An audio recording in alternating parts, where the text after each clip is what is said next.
Hola. Hi. Since you're coming to Madrid, I think it would be really fun that you could stop by my diner, and maybe we could have a date and talk a little bit. What do you think? Are you coming? Please say yes. Bueno, como veis ahora, también sé hablar inglés, así que me he decidido a cruzar el charco. ¿Por qué? Porque vamos a abrir el diner de Sabor a Queer a todo el mundo. Así que a partir de ahora nos podéis escuchar en todas las plataformas, YouTube, subtitulados, todo lo que queráis. No os perdáis esta cita porque es muy, muy especial.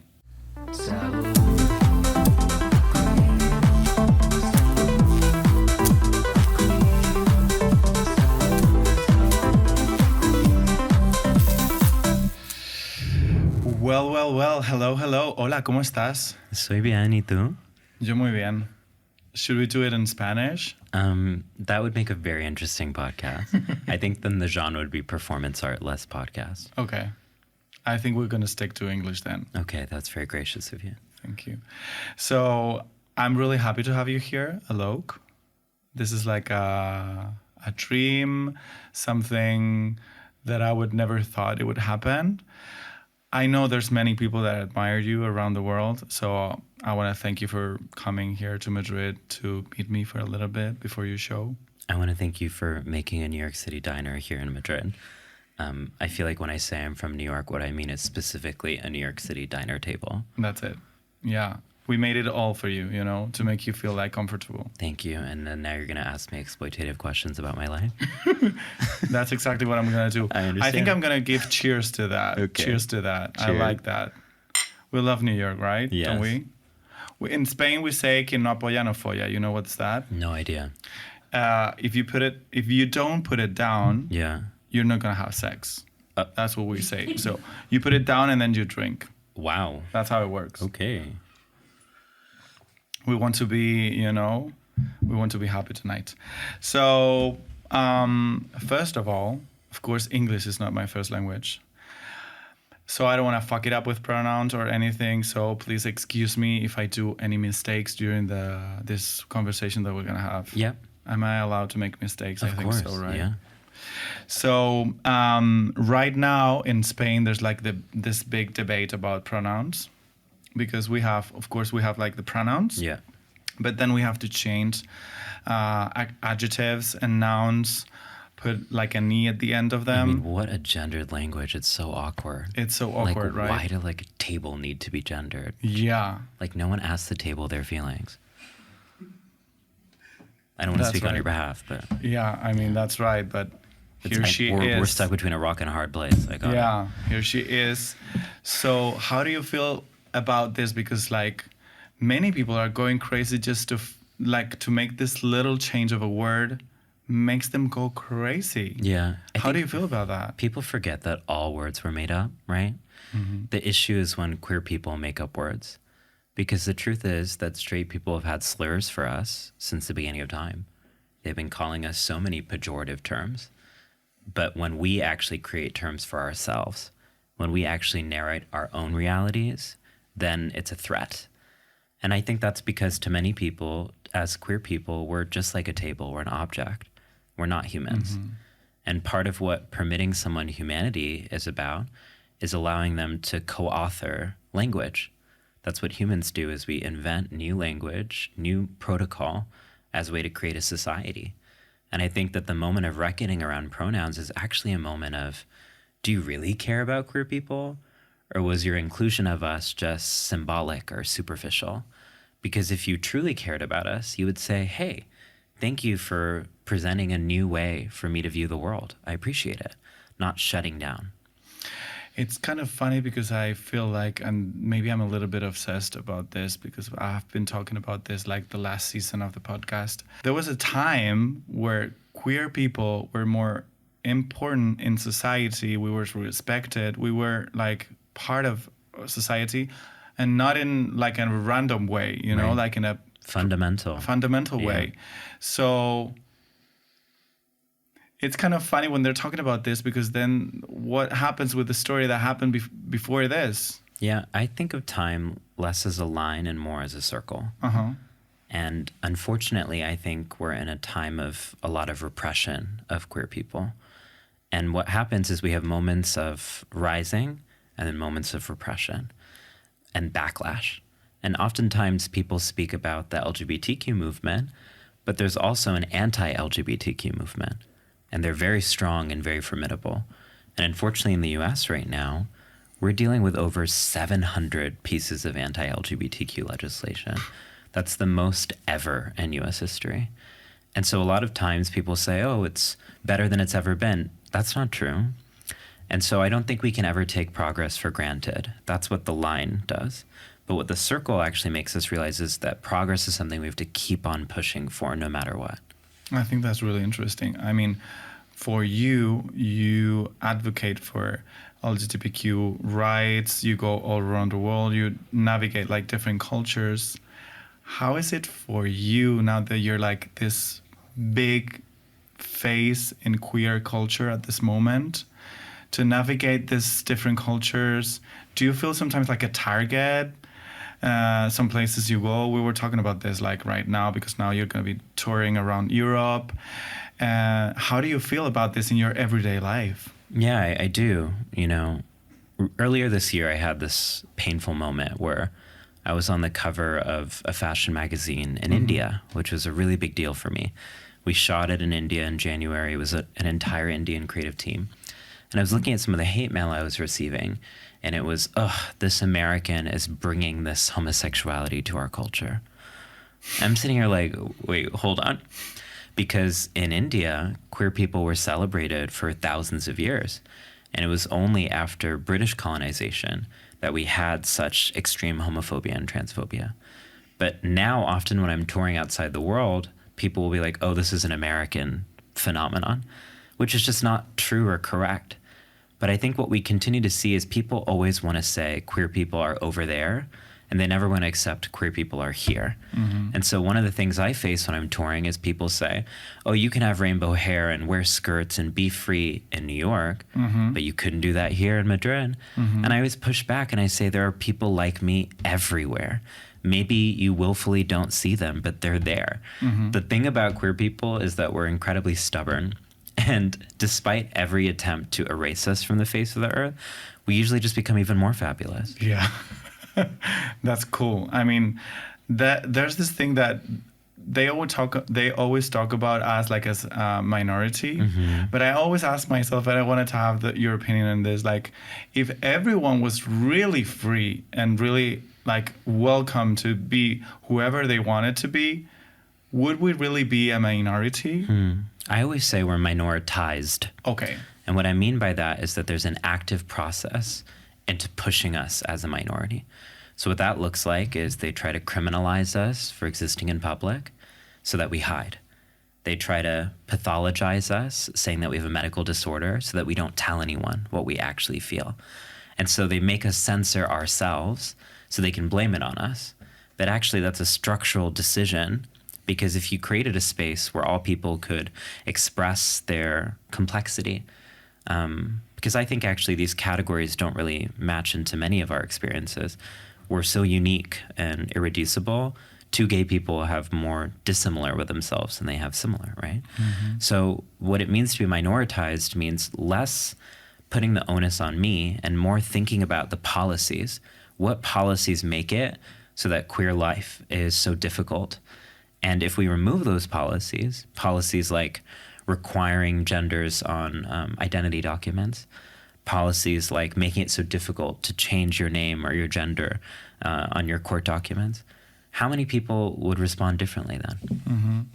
Because you identify yourself as a non-binary person, and we were talking about navigating different cultures, and now you just got to Madrid. And as queer people, we have to go through airports. We need to show our documents. Do you feel like the world is prepared for this change? No. I have my airport outfit I call hetero herb. Most people would say, oh, look, there's absolutely nothing hetero about this outfit. But in the scheme of my fashion, it's the straightest thing. It's sweatpants, but it says like, it has like stuffed animals, and it's by a gay designer in Amsterdam that's like, do you want to cuddle? And it's like teal.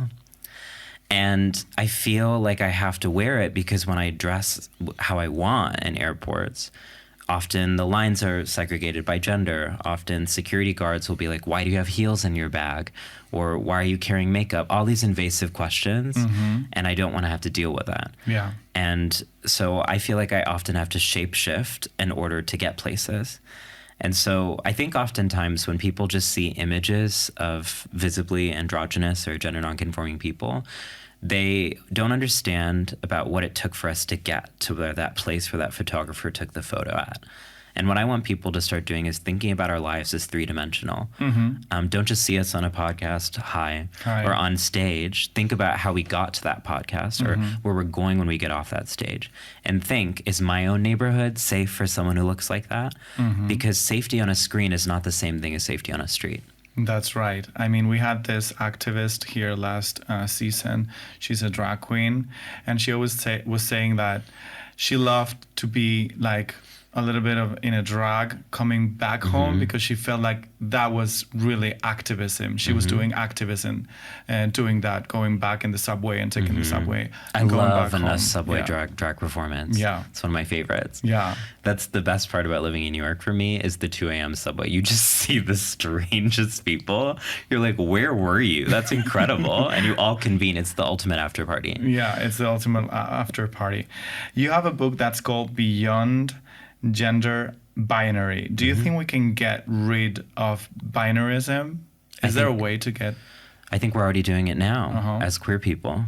I always, when people say we, I always ask, which we are we speaking to? Because I often think that queer community is in some ways light years ahead of what normative society is about. And a lot of things that normative society sees as impossible, we're doing every day, right? Like one of the things that I appreciated you beginning with is saying, hey, I might mess up. And that's for me such a queer practice of being like, I might mess up. I'm going to correct you. We're going to get better. We're going to move on. Whereas so much of straight cis culture is about shame. If you mess up, you're a horrible person. You have no space. You can't belong here. Yikes. If we did that as queer people, there'd be none of us left. Yeah. So we have to find ways to grow and get along. And I think that measure is how we're going to get through binarism. Is I see so many people every day who are inventing new language, like we were speaking before, but also new ways of learning how to see each other outside of seeing each other. Because to move beyond binarism, and for those of you who might not be familiar with what that means, is the gender binary teaches us that people's gender is what they look like, but actually people's gender is who they are. And so we can't assume someone's gender based off of what they look like. So someone might look at me and be like, oh, that is a man. Ooh, you didn't ask me. So moving beyond binarism is saying, hey, who are you? And allowing people to self-determine who they are. So that's a larger goal of actually not making assumptions in society. And what I really love about a lot of the queer communities I'm a part of is we're doing that work. We're actually asking people, who are you? Show me on your terms. And that's funny because we get to have these talks when like no one is asking straight cisgender people, how do you feel? Why do you feel like a man? Right, totally. There was this big thing right now here in Spain. Like there was this woman in a TV show saying like to a trans woman, but what is a woman? And it's like, are we really talking about that 2023? No, it's so boring. I've been saying this in my show. There's a dialogue in this country, but maybe in this world, that you and I have a different definition on what it means to be a woman. I don't think that's it. I think we have a different definition on what love means. I was taught growing up in straight cis culture that love meant I had to hide or betray myself in order to belong. But what queer people taught me is that love means I get to become myself and still belong. And I think that's the difference, is that so much of what the toxicity of straight cis culture is you have to erase yourself. And this is even for straight cis people. They have to erase the ways that they're a little different or that they don't fit into these boxes. Otherwise, they're told that your family won't love you or your community will judge you. But I think what we're doing as queer people are hoping to do is actually saying, I need you to be you. And it's precisely you being you that gives me permission to be me. It doesn't cancel each other out. Like the more that I see people who are colorful with beautiful hair and beautiful clothes, it encourages me to live my truth. I don't feel threatened by it. Actually, that is really true. And I always put as an example my brother. He's a straight, cis, white man. And we always have these conversations about like, you guys have this path that you really have to follow. If you don't follow it, people are going to be asking questions. They're not expecting so many things from us, from queer people, but they're expecting so many things from you Why guys. are you not married? Yeah. All that stuff. Yeah. It's about time to have kids. Yeah. It's about time to get married. It's about time to do this, to Yeah. do that, to buy a house, to do whatever. So I feel like in a way we're much more free to do whatever we want to. It has like a good side of it and then a bad side of it. So it's a work for us to make these places exist and to get together, talk, and love each other, right? Because it's our way to create a family. I think the good part is we get to make our own rituals. I think we need ritual, right? But the rituals that we get to make, like, I think coming out is the best thing. And I think everyone should have a coming out day, not just queer people, where even your brother could actually come out. Here's what I actually want to do with my life. Here's who I am as a person. And then everyone has to be like, oh, if we could just knock on everyone's door and say, hey, the person you thought I was isn't me, and this is who I really am, that's the most beautiful thing. And my diagnosis of what's wrong in the world is most people are living as their false self. And their false self is who their families, their cultures told them that they should be. They're shooting all over themselves. And they don't know who they are on their own terms. And in order for there to be healing in society, we need everyone to come out as their true self. We need everyone to transition into their true self, to shed their false self. And I think the reason queer and especially trans people experience so much pushback is because people are looking at us saying, wait, what do you mean we get to be free? What do you mean we get to show people who we really are? It makes you feel afraid, right? It makes you feel like, wow, I can do whatever I want to. I can be whoever I want to. I can wear whatever I want to. It's like an open space for you to decide what to do with your life. And of course, that it's like really, it makes you connect with fear a lot, right? And also like shedding your emotions. We were talking about that. Like, it's not so easy to be emotional in public, especially if you're a man. And I've dealt with that many times, you know, like with masculinity, with this part of many of the things that I deal with in my everyday life. And being emotional in public, I've always felt like it was like a taboo. A taboo, or something that would make me feel weak. Yeah. And it's like completely opposite, right? I think we're taught in Western culture that vengeance, like revenge, is strength. But vulnerability actually is our strength, right? And what it means to be public vulnerable means that you need help from other people. And so that's our way out of loneliness. Because I think loneliness is the global crisis. Homophobia and transphobia come next. But it's because people are lonely. And what's beautiful about vulnerability is that I'm able to say on a podcast like this, I'm lonely. Is anyone else lonely? And then you find the other lonely people and you do something about it. But if you're not encouraged to even speak your pain, how are you going to connect? And I think there's two choices when we have pain. We can either use that pain as a weapon. An unhealed wound is often our most potent weapon, and attack other people with it. Or we can use that pain as a pathway to real connection. And I think that's what we're trying to do as queer people, is to say, I've been bruised by a culture that told me I couldn't be myself, and I never want to live in a culture like that again. I look at my generation, I don't know how old you are, but I'm 32. My generation of queer people grew up being told that you could be gay if you were masculine, monogamous, respectable, only during Pride Month, very, very tame. And so when I came out as gay, I told my mom, I'm gay, but I'm not like those people. I'm not flamboyant, you know? It's not my entire personality. I had all these corrections because I was afraid that if I really showed how gay I was, then the world would cut me out. And so instead of using that pain to judge other queer people, what I'm trying to do is make it so that the next generation doesn't have to say, but I'm not like those people. They can just say, I'm a screaming queen, and that's okay. That's okay. So I feel like pain actually has been one of my primary motivating factors for the work that I do. I don't feel resentment when I see people who are able to be more free than me. I feel gratitude. Like, wow, it's working. I think it's so fucking beautiful. It's so cool. It's so beautiful. So how long did it take you after you came out as a masculine gay person? Okay, let's be clear. I might have been saying that, but I don't think anyone else believed that. Yeah, no one. You know, when I was how long did it take you to make yourself aware that that was not the like a year, truth? A year. But it was very funny because I was very methodical in high school, so I made a list of everyone that I would come out to and what the ideal scenario was. I mean, Really? hello, I'm good at interior design and friendships and the intersection of both. Wow. So I had a list of like, I'm going to talk to this person on a walk on this street intersection. We're going to go get drive-through, and while I am eating my hot dog, I'm going to be like, by the way, you know, just camp. Very cinematic. Hello. And Wow. one person I told was like, hello, obviously, we've known this. First, every single person then started saying, of course, we were all waiting for you. My dad was like, we knew this was going to happen. What took you so long? But I appreciate that everyone gave me my own space and time. Okay. Right? So I had the blessing. For a long time, I used to see it as a curse. I had the blessing of never being able to pass as straight.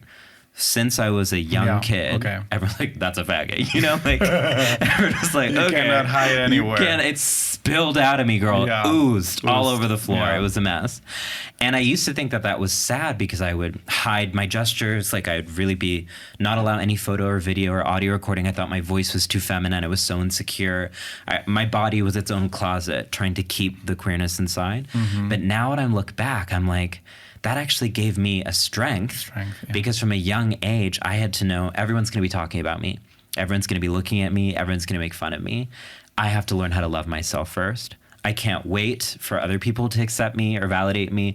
I don't think they ever will. I don't know if my family or my culture or my school will ever see me. So I had to look in the mirror and accept me. Mm-hmm. And I think that's why when we look historically, often the leaders of the queer movement are the sissies, are the people who are most feminine, because we're the people who couldn't wait for acceptance. We had to give it to ourselves first. That's right. Yeah. And how do you feel about like giving space to people to decide when they want to come out? Is that the right way to do it? Or because, I mean, for parents, for people that are dealing with people that they don't really know how to approach them because they might sense something, but they don't want to make them feel bad about it. How do we do this? Yeah, I think each person has their own journey and their own timeline, and they're all perfect. And I wish my parents had been more curious with me because I was dropping so many clues. Yeah. When I was 7, my mom tucked me into bed and I said, Mom, I'm queer. I didn't know queer had any connotation with gender and sexuality. Okay. I learned the word queer from British children's literature, where queer just meant different or strange. And she said, what do you mean? And I say, what if I was born in another species? What if I was born on another planet? What if I was born in the 1800s? Like, existential child. Yeah. And instead of being like, maybe my child feels uncomfortable with this reality, maybe I should be more curious. What are your experiences like at school? Do you like wearing what you're wearing? I mean, I used to only wear my sister's clothes. And I would say it's because I find boys' clothes very boring. I still maintain that opinion. Yeah, me too. It's not really an opinion, it's a fact, but I'm allowing people their process to get there with me. And so I would only wear like colorful prints. Every cake had to be decorated in roses. Otherwise, it was a disaster for all parties involved. And my parents allowed that, but they never asked me, is there something else going on there? Yeah. And I felt like I couldn't tell them because I didn't want them to know that I was getting bullied. And I think a lot of people think that queer kids are just victims, but the truth is we're also trying to protect our own families. So I didn't want to bring shame to them. I didn't want them to know that I was being harassed because I knew it would hurt their feelings. Mm-hmm. So if they created a pathway to communication, being like, hey, is there something else coming up for you? I think that would have allowed me to actually have more support early on in my journey. Yeah, and it would make sense because I work with this in therapy, and we were talking about this not as a victim, but being a survivor. You know, you have all these things that are happening at your life when you're very young, and you get to decide which way is the best for you to go to be more safe for yourself, for your family, and maybe the way to go is to be the victim, you know, and it's like a way for you to survive what's happening to your in your life, you know. A lot of the work I've been doing in therapy, and my favorite thing is talking about therapy at a diner, so I'm glad that we're staging that. Okay. Our absent therapists are sitting right next to us right here being like, bitch, don't misrepresent me.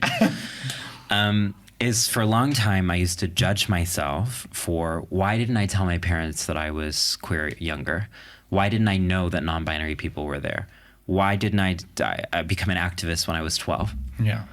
Yeah. And now I'm really, as an adult, having to look back and say, I'm so proud that I survived, because a lot of us don't. Mm-hmm. And all of the things that I had to do to survive were valid. Mm-hmm. And so if that meant that I had to have my closet era so I could have my queen era, okay. And that means I'm making up for lost time. Yeah. So a lot of times when people say you're too much, I'm like, do you know what it's like to be muted for the first 18 years of your life? Oh, wait, you do, because you're still muted. Because the majority of people are still living on mute. But I made a promise to myself when I came out. It wasn't just going to be about my gender or my sexuality. It was going to be about my truth, which meant everything that I needed to say, I had to say it. Everything I needed to see in the world, I had to build it. And I was never going to be held back. And I just, that's why I have so much compassion for a lot of the people who are anti-LGBTQ, is I see myself in them. Because the same things that they're saying to me are things that I said to myself when I was a teenager. Yeah. I like that, because you do a lot of that in your shows, in your lives, and everything that you do. You like respond to those people like with love, you know, because it's like you're talking to yourself many years ago, right? And I see that what helped my self-hating self was not judgment, but time and compassion. Yeah. I remember when I first went to college, which was when I was part of my first queer community, I met a lot of the queens that I was afraid of, the people who I said, I'm not like those people. And instead of being like, you dumb bitch, they were like, you're one of us. And they loved me more than I hated them and hated myself. And that's how I was able to unlearn my self-hatred. And my theory of how we get people to move beyond shame is not shame. We can't fight fire with fire. We have to operate at a different frequency. And so the reason I respond to love from shame is I think that it works.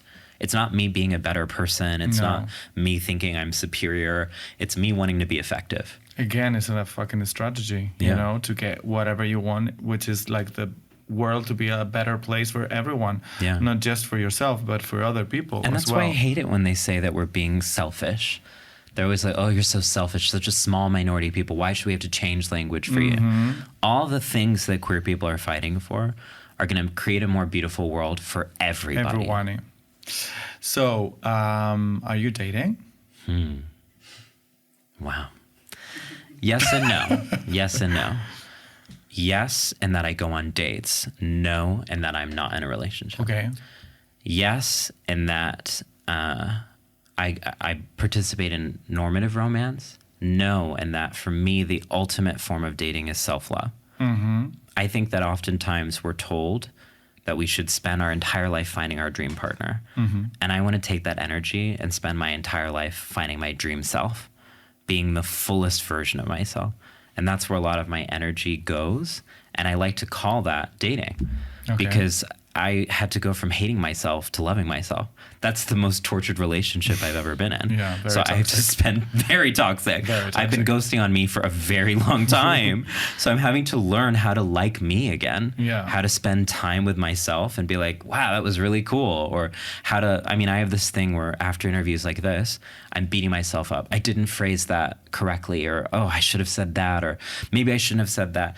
And I'm having to learn to be like, no, the way that I showed up is valid. And I think that's a form of dating. That's a form of romance. And it needs to be elevated as such. I think so too. I mean, we were talking about this before. Like, we need spaces to fuck up, to say things that are not exactly right, because they're expecting from us, from queer people, just to be so perfect at everything we do, everything we say, everything with the love thing you said before. Like, chill the fuck out. I mean, we're in a fucking diner. We're waiting for the hamburger. It's getting a little bit late. I mean, I'm a little hungry. So you're dating, okay? Because every time that I see you on interviews and stuff, I see yourself maybe a little bit too serious sometime, which makes sense, you know? We were talking Can't about wait for you to this. see my show tonight because I'm the opposite of serious. The opposite of The serious. truth is, I just don't know how to be funny online. It's a real problem around. You talk to my team, they're like, "Girl, you're so serious." I'm like, the thing is, in person, I'm very funny and personable. You are. Thank you. I was waiting for that. That was fishing compliment. But That was dating again. Yeah, that was dating for you. hello, but in person, in online, I feel very kind of old school. When I look at these Gen Z people just be fully like online integrated, for me, I'm like, I am getting posed for photo. You know, I'm still in that sense of like, the camera is on, you know? Yeah. And so I feel like it's harder for me to be more spontaneous online. Okay. And so what happens now is a lot of people come to my shows expecting them to be serious. And then they're like, you're actually really funny. And I'm like, we contain multitudes, you know, both and. Apart from comedy, apart from dating, gender, fashion. That was a it's really very- great transition. I just want to say Gender, thank you. fashion.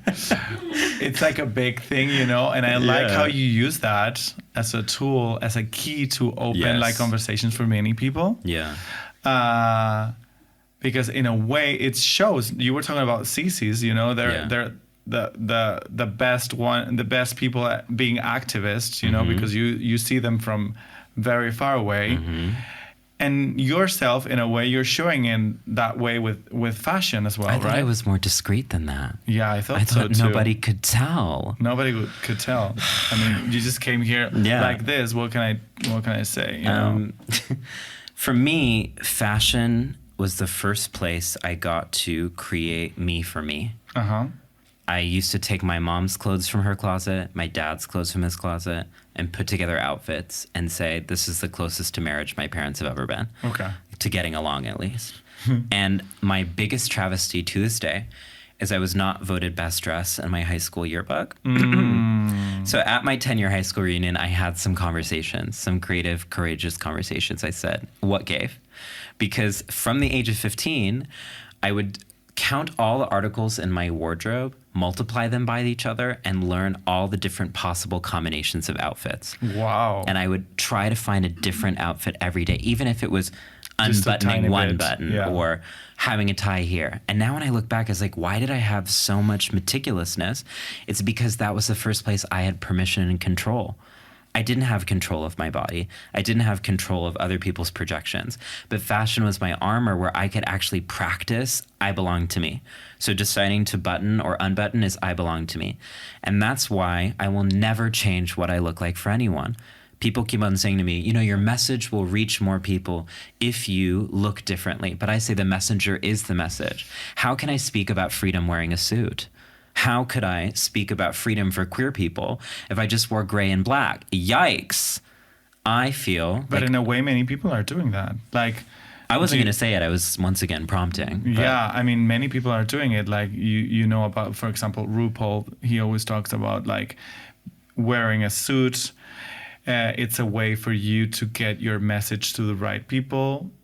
Maybe that's a strategy. Maybe you can do it other way, right? Yeah, I think we contain multitudes, Yeah. and we can have different strategies, like me wearing hetero herb, the gay, not so gay outfit in the airport. And I get that. And why has so much of our messaging as queer people been about what makes straight cis people comfortable, not what makes me feel good? And what happens when we begin from my queer joy is non-negotiable? Because we've been taught that we have to negotiate the sound of our laughter as a hate crime against straight cis people, all the while we're the ones being hate crimed. We have elevated the discomfort of straight cis people to be more of a crisis and emergency than the everyday acts of violence that we experience. The kinds of vitriol that we're exposed to, the slurs that become like street sounds for us, atmospheric, make us feel like we have to be small all the time. And I want to say we get to be expansive and big and powerful. And it's the hardest work I've done because as a survivor of violence and continual violence, there's a voice in my head that whispers, why don't you just tone it down? And then I say, who benefits from that? Who benefits from me disappearing myself? Who benefits from me trying to be a little bit more easily understood? Not my people. And so there's this way in which I think we have so much internalized homophobia and transphobia that masquerades itself as reasoning or logic. But at the end of the day, it's just misogyny. It is. And in a way, and I think that's pretty interesting, that I think there's being it's being like a swift on this, because people are changing from saying like, I want to tone it down, I want to be part of you guys, and I think it's changing to a different way of saying, no, the world is also mine, so I belong here as well. So these are my rules. I want to do whatever I want to do as well, so not beautiful. just you. Right? And the truth is, this assimilation thing hasn't worked. We tried it for decade after decade, and I'm coming to you, like I said, from the US, where we have the worst ever legislative year of anti-LGBTQ sentiment. This is not just around trans people. This is also about cisgender, gay, white, middle-class men. Their political strategies didn't work, and we have to be very clear about that. The same rhetoric that is being used against our communities now is what they were saying about us in the 1940s and the 1950s and the 1960s.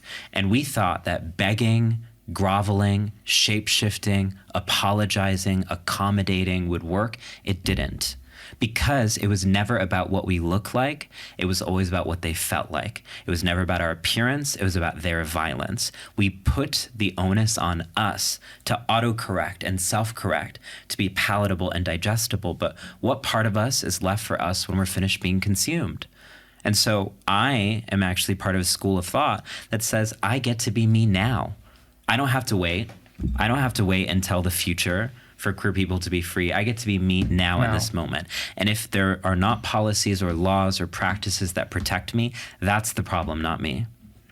Yeah, because in a way I sense that politics and governments are far away from people, you know. We're doing so much better than politics and governments, you know, in a way. So I think it's pretty beautiful to say, like, this is my time, this is who I want to be, this is who I am, and I want to be it today, not tomorrow, you know? Also, it's like, is tomorrow a given? Yeah, we don't know. I think another sissy lesson I learned growing up was I don't know if future is there for me. Genuinely, when I was a kid, my barometer was 18 years old. I just want to live until I'm 18. And then I got to be 18 and I was like, how did I do that? Okay, I'm going to go to 25. And so I've never thought, like, when I'm 50 with, like, it's always been there. And in one story, that's sad. But another story, what that's allowed me to do is to really seize the day, is to not take the future for granted and to actually live the freest and fullest version of myself now. Yeah, and that's like focusing on the present. Yeah, because I also do films. I told you about this. And my latest film is called Transition. And it's about like old people, like an old trans woman that is dealing with abandonment from society and stuff. And it made me think a lot about like, how would we feel when we're old, you know? If we're not gonna have like a family, or what we think it's a family, you know?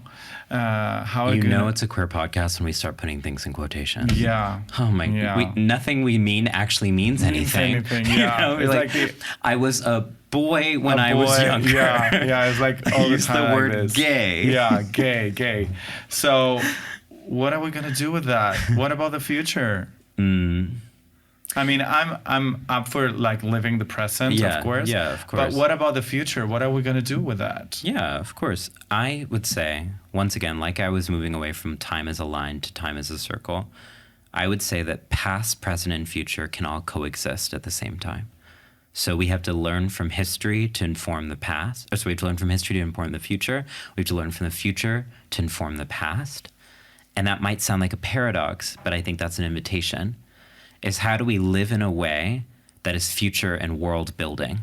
So to live in a way that's future and world building means to say, you're spending hundreds of millions of dollars on a smear campaign against LGBTQ people, when those hundreds of millions of dollars and euros, see, I'm reading the room, could also be used to stop climate change, to build affordable housing, to end pollution. So actually focusing on LGBTQ rights now is not an opposition to creating a more livable future for the global majority of the world. So there's a way in every issue to frame it as future-oriented. When we say you give me life, are we also giving each other breath on a planet that's suffocating?